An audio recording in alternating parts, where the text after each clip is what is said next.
നമ്മൾ ഇന്ന് ഗോവയിൽ താമസിച്ചത് വണ്ണറ്റ് ഗോവ എന്ന് പറഞ്ഞ റിസോർട്ടിലാണ്. ഒരു നല്ല റിസോർട്ടാണ്. ഇവരെല്ലാം ട്രഡീഷണലായിട്ട് എന്താ പറയുക, കോട്ടേജാക്കി ഉണ്ടാക്കി വെച്ച ഒരു റിസോർട്ടാണ്. എല്ലാം ട്രഡീഷണലാണ്. ഇവർ ഈ പുറത്ത് ഈ മണ്ണിനെ കൊണ്ടൊക്കെ ചെയ്തൊരു ഭംഗിയായിട്ടുണ്ട്.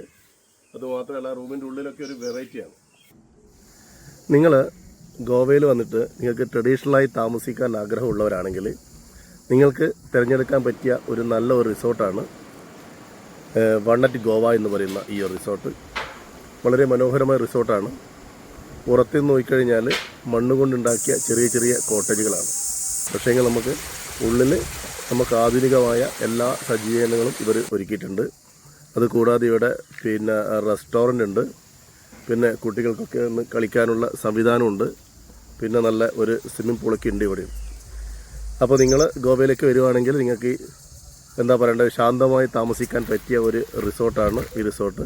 പിന്നെ നമ്മളെ നൈറ്റ് വിഷ്വൽസൊക്കെ വളരെ ഭംഗിയുള്ളതാണ് കേട്ടോ.